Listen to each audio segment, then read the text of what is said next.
Olá, ouvintes do Pauta Pública, eu sou Andréa Dipp, dividindo aqui os microfones, como sempre, com Clarissa Levi. Oi, Clary. Oi, Dipp. Oi, todo mundo. No episódio 84, o Pauta Pública repercutiu a sequência de chacinas e operações policiais com alto grau de letalidade entre o final do mês passado e o começo de agosto. Novas informações foram chegando, uma delas apresentada na reportagem do José Cícero, que está disponível no site da Pública e que mostra a declaração de óbito de Vinícius de Souza Silva, um jovem morto na operação da Baixada Santista chamada Operação Escudo. As informações apresentadas nesse boletim colocam em xeque a versão da polícia e podem indicar execução. E no Guarujá, o encanador Williams dos Santos Santana foi morto por policiais dentro do barraco em que ele morava. No seu corpo, diversas marcas de tortura, como unhas arrancadas e perfurações. No chão do local onde foi morto, foi encontrado um alicate ensanguentado. Situações como essas, que remetem a técnicas de tortura da época da ditadura militar, intensificam o debate sobre o papel histórico das polícias. Muitos movimentos sociais, inclusive, defendem que a polícia militar deve acabar. E para além dos casos de violência urbana, a gente também vê nos últimos anos um avanço de uma certa autonomização da polícia militar, além do aumento de policiais militares eleitos ingressando na carreira política.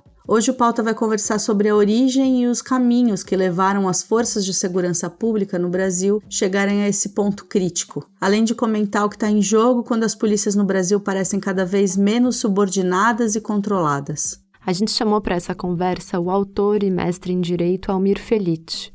Também advogado, o Almir atua academicamente em temas como a sociologia do direito, instituições policiais, segurança pública, direitos humanos e militarismo. Ele acaba de lançar, pela editora Autonomia Literária, o livro A História da Polícia no Brasil, Estado de Exceção Permanente? Uma pergunta, em que ele tenta compilar e contextualizar a história das polícias no nosso país, analisando desde as polícias garantidoras dos interesses escravagistas até os tempos atuais, com a problemática da guerra às drogas e do superencarceramento. A gente já vai para a conversa, mas antes, aquele recado de sempre, bem importante. Se esse programa faz sentido para você, convida mais gente para escutar essas conversas. Compartilha o programa nas suas redes sociais, faz aquele boca a boca, que é o que realmente ajuda muito, e segue aí o podcast na sua plataforma de áudio favorita. Se você estiver no Spotify ou na Apple, aproveita para nos dar aí 5 estrelas, porque isso ajuda o podcast a se destacar e chegar mais longe. Vale lembrar que o Pauta Pública também está no Deezer e no YouTube da Agência Pública, além de outros tocadores. Recado dado, bora para a pauta. Almir, muito obrigado por topar falar com a gente. Muito bom te ter aqui. Eu que agradeço, Andréa, Clarissa, muito obrigado aí a todos da Pública pelo convite. Muito bom a gente poder fazer um pouco desse papo tão importante aí de segurança pública para esses tempos de hoje, né? E, Almir, já começando aqui, né? Você acaba de lançar o livro A História da Polícia no Brasil, Estado de Exceção Permanente, é uma pergunta, que tem, né, essa árdua tarefa de compilar e contextualizar a história das polícias no Brasil. Então, queria te ouvir um pouco sobre a sua pesquisa para o livro. Primeiro, André, já para começar, apesar de terminar com uma interrogação, eu acho que não tem spoiler nenhum, né? O livro se desenrola um pouco em cima dessa teoria da polícia como um mecanismo de estado de exceção permanente, né? E ele tenta trazer, de certa forma, uma compilação do desenvolvimento histórico nacional das polícias no Brasil, que talvez seja a grande novidade que o livro traz nesse tema, né? Não que nunca tenham escrito sobre a questão da história das polícias no Brasil até hoje, mas, primeiro de tudo, até pela nossa própria história, né? É um tema que, na própria academia, em termos científicos, você vai encontrar escritos dele relativamente recentes, né? O grosso dos escritos sobre segurança pública no Brasil começa a partir dos anos 2000, que é também quando começam as primeiras políticas de segurança pública no Brasil.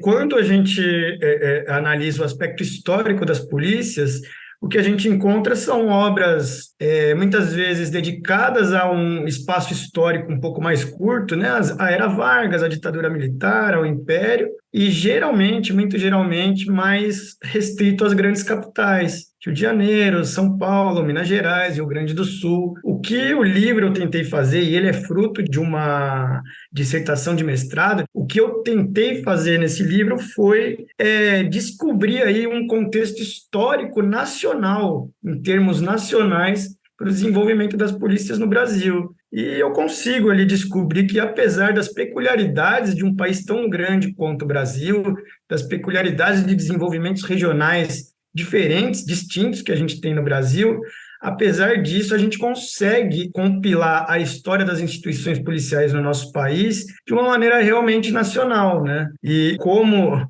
o subtítulo aí já deixa uma pista, né? Apesar do ponto de interrogação, a análise acaba se desenrolando em cima da teoria do estado de exceção permanente, né? Principalmente a partir das ideias do Achille Mbembe, do Giorgio Agamben, problematizando não só as instituições policiais, mas o nosso próprio conceito de Estado democrático de direito, nosso próprio conceito de democracia liberal. Almir, antes de entrar na próxima pergunta, eu queria só pedir para você contar um pouco para quem está nos ouvindo, de onde vem, né, essa leitura de estado de exceção permanente, explicar um pouquinho mais sobre de onde vem assim, essa tua análise. Essa análise, Clarissa, ela vem da constatação de que a história da polícia, e aqui eu não estou falando só de Brasil, estou falando de mundo todo, a história da polícia no mundo todo, ela se confunde com a própria história da formação dos Estados nacionais. Se a gente analisar na Europa, por exemplo, a formação dos Estados nacionais, ela não só coincide, como ela dependeu da criação das suas primeiras polícias públicas, né? Você vai ver, por exemplo, a história dos Carabinieri, que é a polícia militarizada da Itália até hoje. Eles têm um papel fundamental na unificação do Estado italiano. As Irmandades, na Espanha, têm um papel crucial na formação do reino espanhol, até uma história um pouco mais antiga do que a da Itália.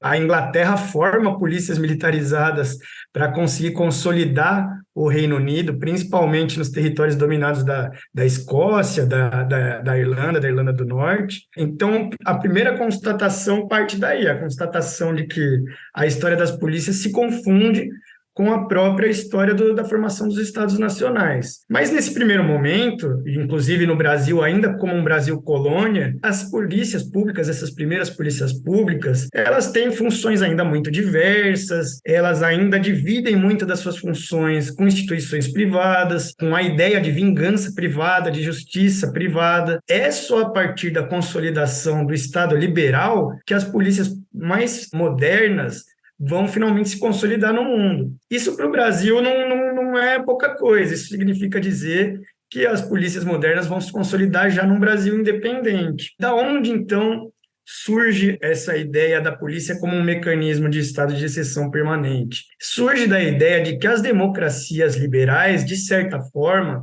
os estados democráticos de direito liberais, eles sempre dependeram, em certa medida, de alguma violência ainda que distante para manter a sua própria ordem. Nos Estados Unidos, a democracia liberal americana vai conviver com 90 anos de escravidão negra, depois com mais 100 anos de leis segregacionistas. E a polícia americana vai cumprir um papel muito importante na manutenção desse estado de exceção permanente. É até muito curioso, né, trazer essa questão do estado de exceção permanente, porque a gente começa quebrando um certo mito. Aqui no Brasil, a gente criou muito o mito de que o desenvolvimento das polícias, ele surge, ele cresce, ele avança, muito como uma questão de controle sobre pessoas escravizadas negras. E a realidade brasileira é muito mais racista do que isso. A realidade brasileira não é que a polícia se desenvolve para um controle sobre pessoas negras escravizadas. A realidade brasileira é de que as polícias se desenvolvem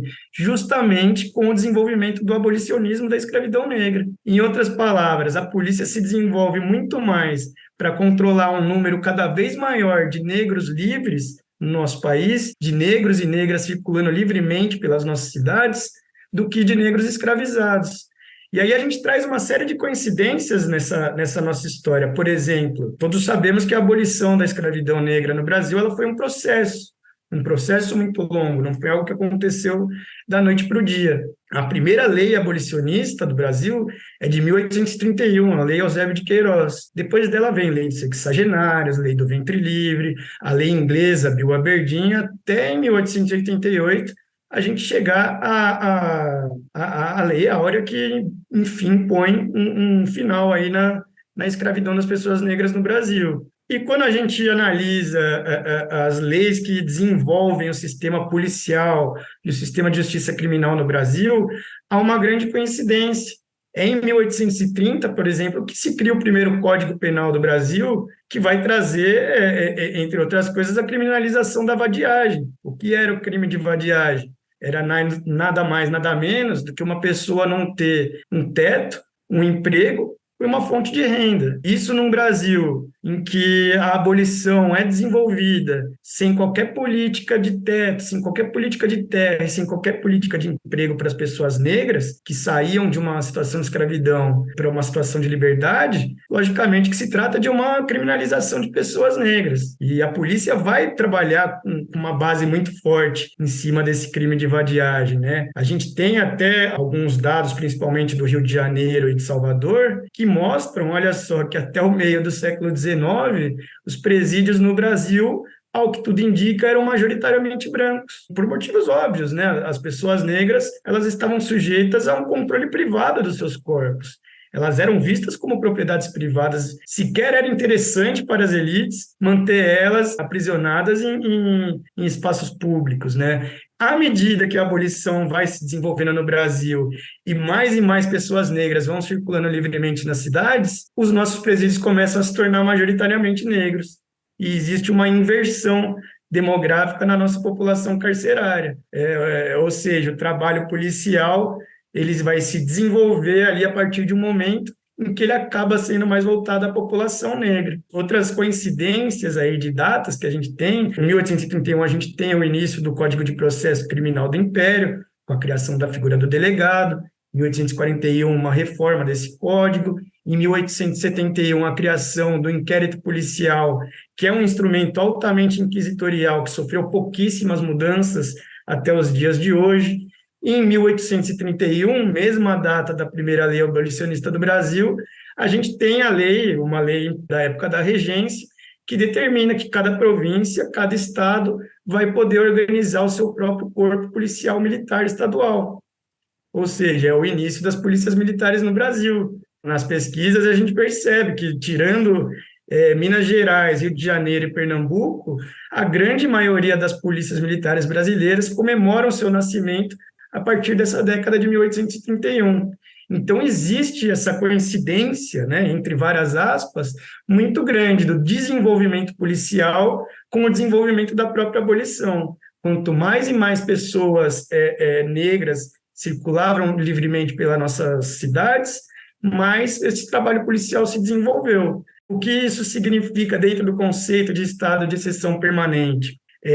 Significa que essas populações livres, a partir do momento em que começa a se formar uma classe de trabalhadores livres no Brasil, se cria todo um sistema público que permanentemente, diariamente, vai relegar essas camadas mais pobres e negras da nossa população a uma situação de constante suspensão de direitos. Almir, me chama a atenção nisso tudo que você estava falando, a recuperação histórica que você faz dos acontecimentos que vão moldando e alterando as polícias no nosso país, assim, ao longo do tempo. E me parece interessante pensar isso agora, nesse momento em que a gente já há muito tempo parece viver constantemente numa crise de segurança pública, né, em que volta e meia reaparece a pauta com mais força de reforma ou reestruturação das polícias. Então, eu queria te pedir para contar um pouco para a gente o que você estudou sobre as reformas das polícias ao longo da história. Clarice, o que mais salta aos olhos, assim, é que todas as reformas que a gente estuda a respeito dos sistemas policiais no Brasil, elas não fazem menção realmente à busca por um sentimento de segurança geral da população, não fazem menção à tentativa de redução de uma suposta violência no país. O que a gente percebe são reformas e mais reformas sempre ligadas a um contexto político do país, a um contexto de controle político do país, né? Nesse primeiro momento de surgimento, tem a questão do abolicionismo, de um número cada vez maior de pessoas negras circulando pela cidade, e a partir da virada do século, para o século XX, a gente tem a conformação de uma classe trabalhadora livre no Brasil, junto com essa população negra que atinge uma situação de liberdade, com uma grande oferta de imigrantes, também trabalhadores livres, e o que a gente vê são as polícias se organizando para conter esses trabalhadores livres, se organizando para conter greves, para conter protestos. No livro eu trago até uma série de comunicações entre autoridades aqui de São Paulo, que é muito interessante, deixa isso muito escancarado.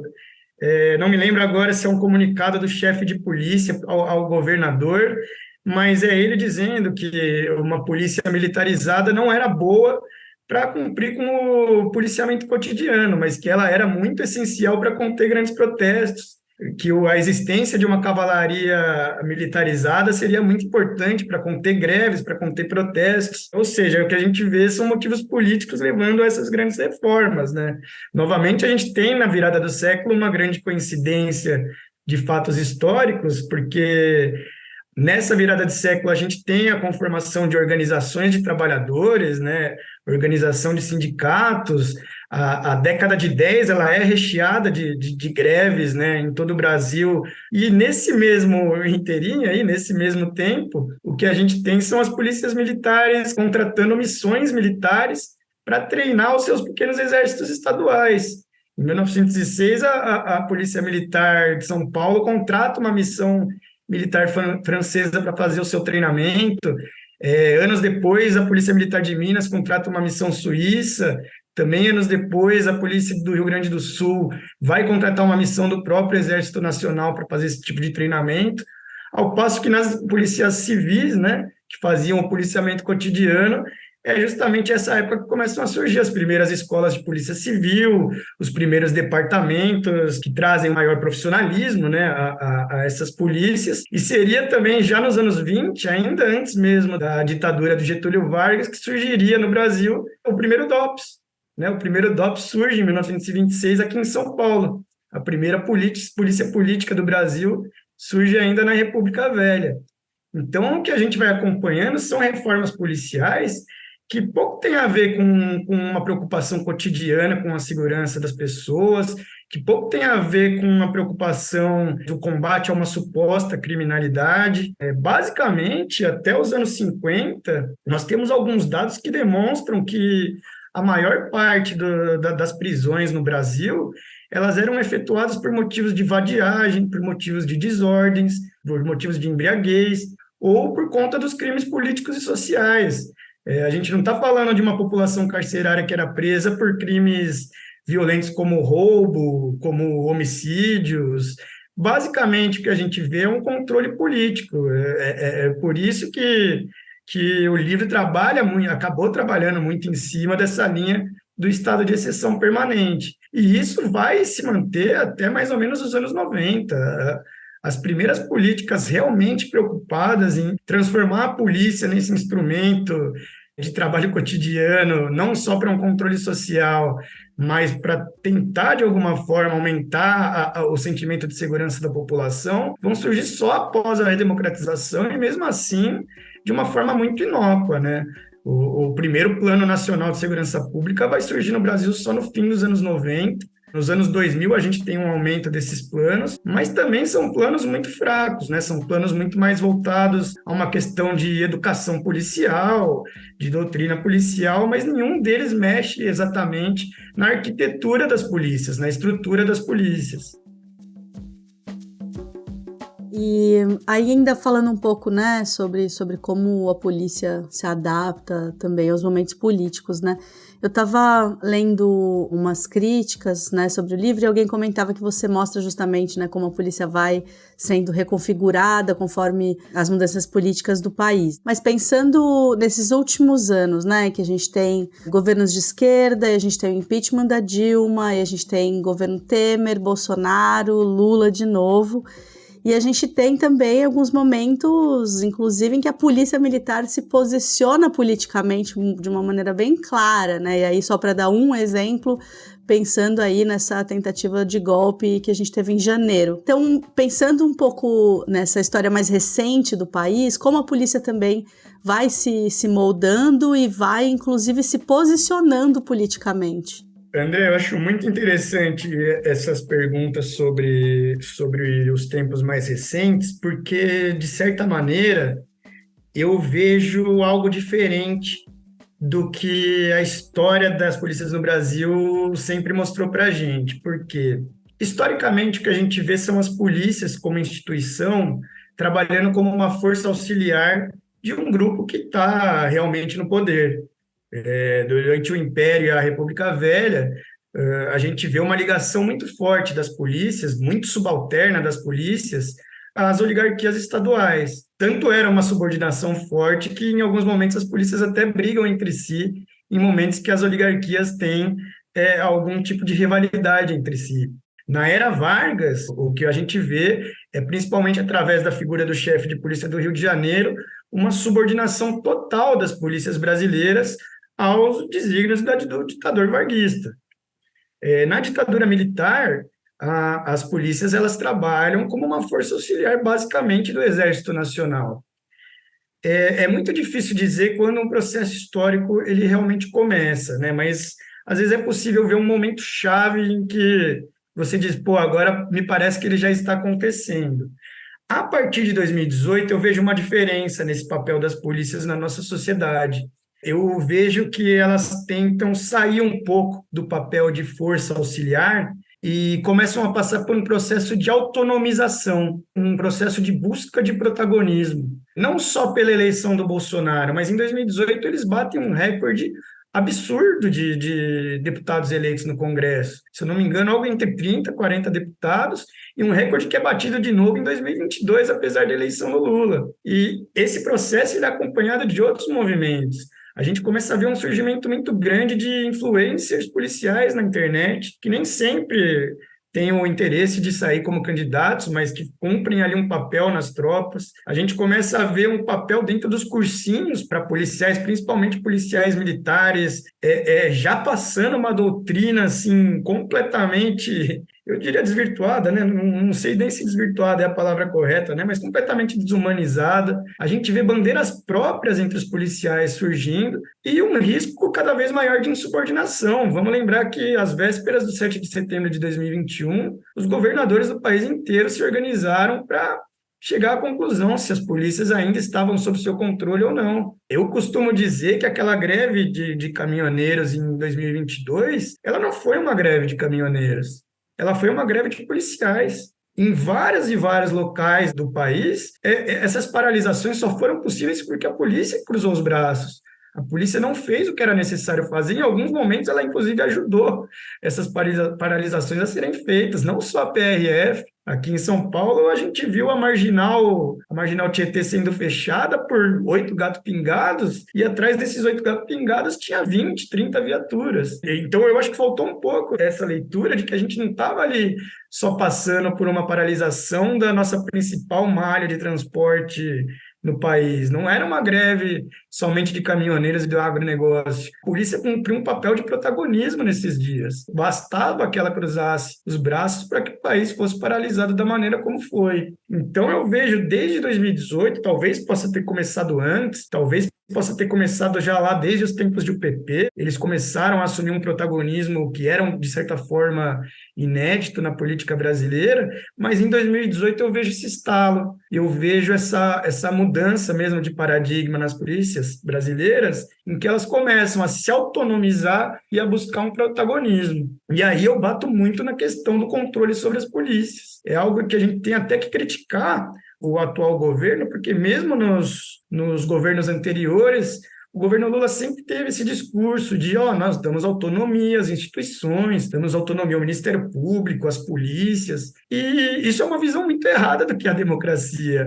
Um órgão como a polícia não deve ter autonomia. Um órgão como a polícia deve estar submetido ao controle externo rígido. Uma polícia autônoma, uma polícia que não responde ao controle público, ao controle estatal, ao controle popular, para mim não tem outro nome que não seja milícia. É como se a gente estivesse observando uma milicianização de todo o nosso sistema policial. Falando aí sobre, os pleitos eleitorais com vários policiais eleitos, ou para além disso, a simbologia da polícia como elemento de campanha. Parece que a segurança pública, como você falou ali, acaba sendo chave em qualquer disputa política que a gente tenha nos próximos tempos, né? Inclusive com o aumento de popularidade de alguns políticos depois de operações policiais que deixam várias pessoas assassinadas. Nesse cenário todo, eu queria te perguntar qual que é o caminho que você vê, assim, né? Tem caminho a partir disso? Quais caminhos estão desenhados? Olhando assim para o futuro, o que você enxerga? Clarice, eu acho assim, lógico que existem aqueles caminhos longos, né? E dentro desses caminhos longos a gente precisa até discutir o que é a nossa democracia, o que é o Estado democrático de direito, como radicalizar a nossa democracia, é lógico. Mas falando na questão policial de uma forma mais urgente, vamos dizer assim, né? Porque alguns problemas eles precisam ser resolvidos com certa urgência, né? Não dá para a gente só buscar aqui a utopia, vamos dizer assim, né? Pensando na forma mais urgente, eu diria, bateria na tecla do controle. A gente precisa discutir os mecanismos de controle externo sobre as polícias. E a gente está perdendo esse debate. Eu lembro aqui que hoje a gente fala em desmilitarização, lógico que é muito importante. Hoje existem 2 leis orgânicas tramitando no Congresso, a da Polícia Civil e a da Polícia Militar. A da Polícia Militar, inclusive, já passou pela Câmara, já foi ao Senado. Dentro das propostas, existe uma proposta de sucumbir à ouvidoria ao comando das polícias militares em cada estado. Ou seja, aonde nós estamos, nós com a nossa visão progressista, nós com a visão de direitos humanos, onde nós estamos inseridos nesse debate? Parece que esse debate está sendo só feito pela própria bancada da bala. Então, assim, para esse primeiro momento, o que eu diria assim, que nós temos que fazer é vamos debater medidas de controle externo sobre as polícias. Hoje, a gente só tem o Ministério Público. O Ministério Público, historicamente, tem sido conivente com a violência policial. A gente precisa pensar em novas formas. A corregedoria interna, formada por policiais, ela tem um modelo que ela não vai cumprir com aquilo que a gente precisa. Policiais fiscalizando policiais não vai cumprir com o que a gente precisa. E as ouvidorias, apesar de elas terem uma participação popular, de elas serem externas, elas não têm poder disciplinar sobre as polícias. Então, eu acho que está mais do que na hora da gente começar a discutir a criação de corregedorias externas dentro das polícias. Corregedorias que tenham poder disciplinar e que, além de ter o poder disciplinar, possam contar com a participação de movimentos sociais, de movimentos ligados aos direitos humanos, porque a gente precisa desse mecanismo efetivo de controle sobre as polícias. Hoje, a gente não tem nenhum modelo de controle realmente efetivo. A gente tem um Ministério Público que cruza os braços, governadores que fazem reuniões para ver se as polícias ainda estão sob seus controles, corregedorias formadas pelos próprios policiais e ouvidorias que não têm poder disciplinar. A gente precisa mudar essa situação. Essas leis orgânicas eram um espaço para a gente estar discutindo isso. Infelizmente, esse debate está todo sendo monopolizado pela bancada da bala e pelos próprios policiais. Almir, muito obrigada pela conversa. É ótimo te ter aqui no Pauta Pública. Eu é que agradeço o convite e o espaço, viu? Este podcast é uma parceria da Agência Pública com a Rádio Guarda-Chuva. Jornalismo para quem gosta de ouvir. Você conhece o Dissidentes, que é o podcast conduzido por Renan Suquevicius, que traz histórias de quem às vezes não encontra lugar no mundo. Nos tocadores você já pode conferir o episódio mais recente, chamado Jaque em Campo. Nele é narrada a história de Jaqueline, uma mulher trans que desafia os limites da binariedade em um campo de futebol de várzea em São Paulo. Quer emendar essa história depois do pauta? Procura por Dissidentes no seu tocador favorito e já deixa lá na sua playlist.